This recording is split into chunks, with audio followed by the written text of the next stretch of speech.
Okay, just picked up our water. It's siphoning now from the truck to the water drums. While that's happening, I'm going to do an oil change on the generator. Okay, generator oil change. Should be pretty simple.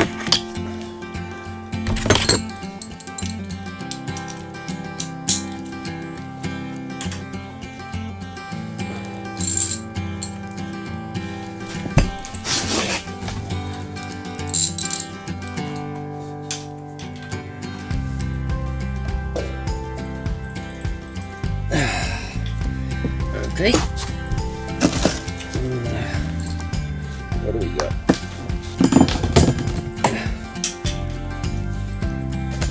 Let's go with the persuasion bar.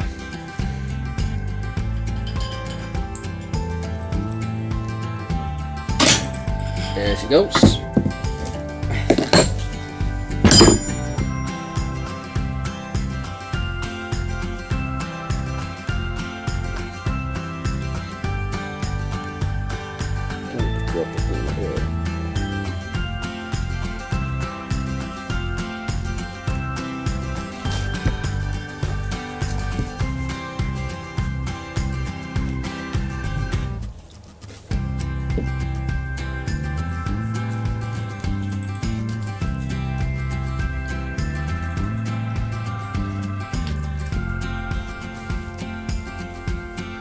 Looking at that, it was definitely due for a change.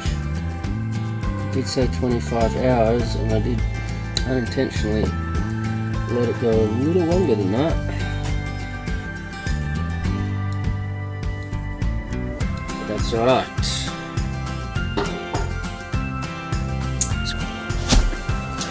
Alright, gave that a good 5 minutes. It's kind of completely stopped. Not even really dripping anymore.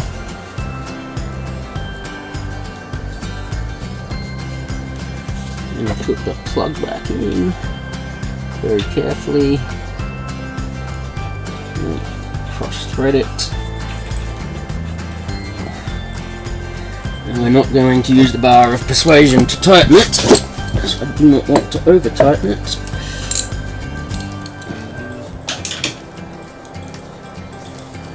But it was pretty tight, so I'm going to still crank it pretty good.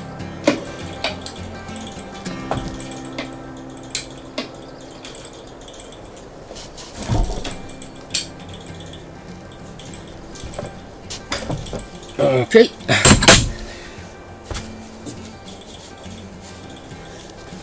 And now we'll fill it back up.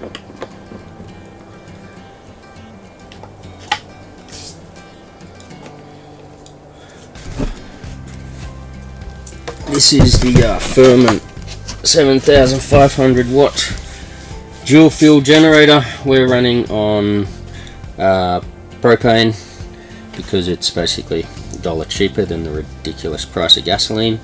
Generator one runs a little quieter as well, so that's good for us. This is probably a bit of an overkill, but we can run our espresso machine, microwave, TV, everything all at once and not have to worry about it kind of overworking the generator, so it's doing the job great. Okay, so she's full. I do love this generator, but due to the dipstick being on a 45-degree angle, the difference between halfway up the dipstick and overfilling is the difference of about 2 tablespoons. So if you're slightly heavy-handed, it's very easy to way overfill it, which I just did. And then you have to tilt the generator over a little to pour half a tablespoon out to get to the correct level, which we've got. So I'll get this plug back on. The other thing I'm not a huge fan of is the wires being directly in front of where you fill. It makes everything a little tricky, but that should be all good to go. I'm going to check it one more time, and then we're good for another 25 hours or so. Okay, first oil change is finished, and due to some quite impressive guesstimation on my part, I figured out, well, guesstimated that the amount of oil that the engine holds is pretty much exactly the same amount as your old honey ham container, which I drained it into, and then, so I can dispose of the oil properly, it fits perfectly into your sports drink container. Didn't spill a drop.